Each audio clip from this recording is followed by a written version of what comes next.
Hello, everyone. Thank you all so much for the wonderful honor that you've given to my husband. And I would really like to thank the ladies that ran this and worked so hard and dedicated with every ounce that they had within their very heart to honor. I think that you're all wives of firemen, and I thank you so much for just being there and everything that you've done. I thank you for the Academy and everyone. I thank you, and I ask for God to bless all of you young cadets and that He keep all of you safe. I had to get away for a few months, and I went out to visit my family, my grandchildren in Oregon, and it was really kind of a hard time, but must be my earrings. It was a hard time, but at the same point, I feel that Bob spoke to me one day. I had to go to the computer, and I sat down, and these are the words that came out. I don't want to call myself a writer, but this is what has helped heal me after I wrote this. So it might be offensive to some, and I'm sorry if it is, but I feel within my heart that this is what I have to read. Death, oh death, how horrible your sting can be. Death, oh death, how beautiful you were to me. You left my body warm and intact for my family to see.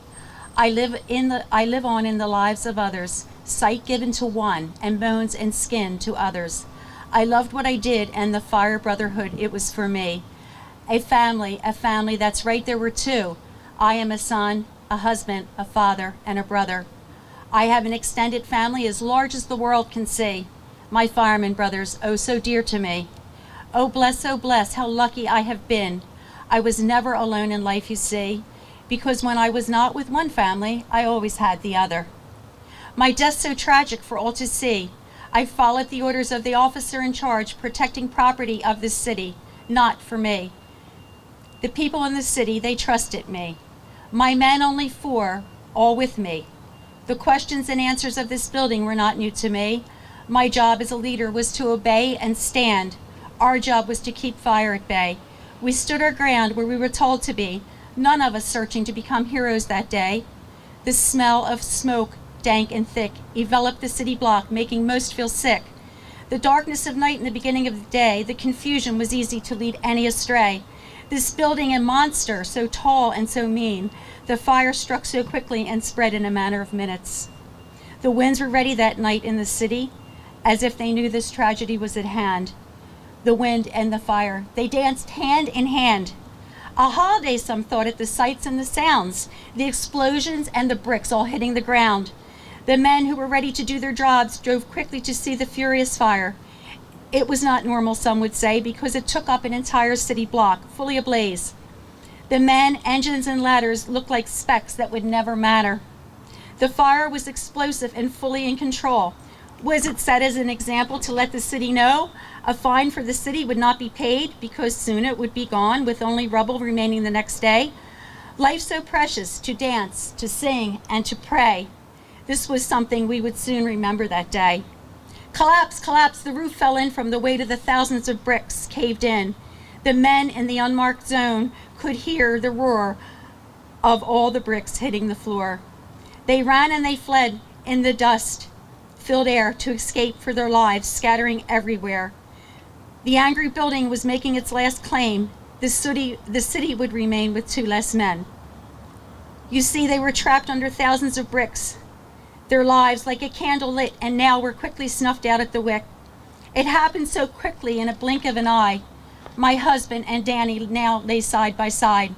The bricks, all hot and hard, were wrapped around like a blanket. It was so bizarre. I believe that their spirits were risen with the impact right away that day. Our God, so gracious and loving, would come and say, "Come home, you men of valor. Now is your hour. Your family and your family I will keep close in hand. You will be loved and remembered along with all of your other brothers who have died this way." My husband came home in spirit that day. I smelled the smoke lingering in my house for several days. He said he was sorry that it had to be this way. I know that he sent his men in the department to stand and to support me and my family in our darkest hour. When the smoke settles and the air clears, one less building in the city appears. What would make this needless deaths reprieved? We need to change the fire department. We need more men. We need more men We need more men. We need to have people who depend on this service for the city to go gather around. Let's gather around and let's prevent this useless tragedy. You all must realize that the fire department has its hands cuffed and they're blindfolded. The leader is standing under control of a mayor who is moving the game pieces to benefit his own. You citizens better wake up before it's too late, because someone you have loved is now maybe going to have that same fate. No one will care, only your own, because in the city you are all alone. Let's not have this happen to anyone else, because each life is a celebration for all. Let's all stop hiding in the smoke and the haze and stand up for your life and your families. Look to these men who put their lives on the line every day to save life and property. Open your mouths and blow out your voices to let the city know you want your choices.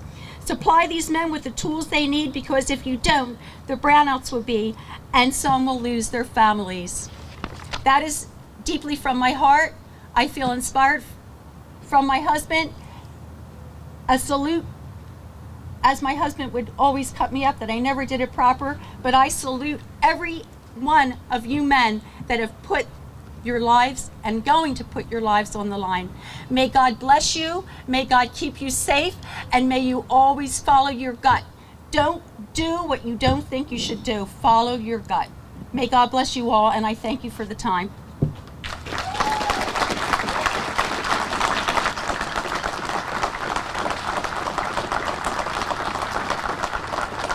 Thank you so much, Diane. Good afternoon, everybody. I want to first thank all of you for coming. I would say on this beautiful day, but it's not, but a beautiful dedication either way. Join us in honoring Captain Robert Neary and Lieutenant Daniel Sweeney. My name's Teresa Garvin, and I'm the president of the PFD Families Association. Some of you may have never heard of us, but you may have heard of the Former Spouses Association. That's now us. The gracious ladies have transferred everything over to us, and one of the things being was this memorial site, which they donated to all of the 280 firefighters who gave their life for the city of Philadelphia. We came in, we cleaned it up, we did all the bronze over, and unfortunately we are here today. You know, we changed our name to the Families Association because although they're spouses, there's more than spouses. When you take this job or you take this calling, it affects a whole family.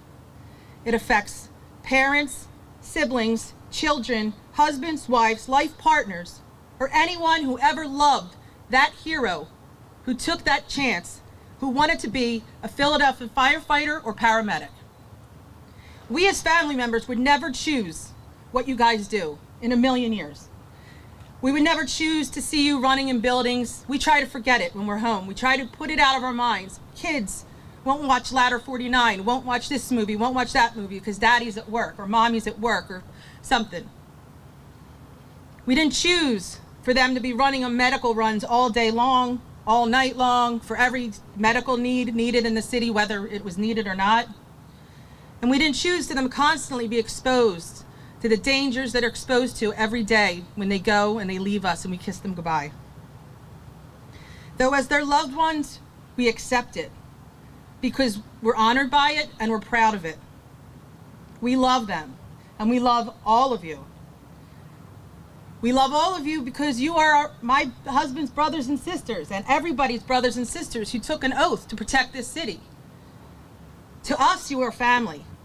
To them, you are family. You should always act like family. You are the family our loved ones depend on when danger strikes, and be there the best that you can. Our worst fear is to be here today, to be sitting over where the Sweeneys and Mrs. Neary is sitting. Your son Daniel and your husband Robert made the ultimate sacrifice. They made the ultimate sacrifice in protecting the city they swore an oath to protect. Today, we come here to honor Captain Neary and Robert and Daniel Sweeney, Lieutenant Daniel Sweeney, for giving their lives to protect us, the citizens of Philadelphia. They are true heroes in every sense of the word. Their sacrifice, whether we knew them personally, socially, professionally, or never even met them at all, will live in our hearts forever. Thank you, Bob and Dan. You will absolutely never be forgotten. We'll make sure of that. and you will always be our heroes. Thank you.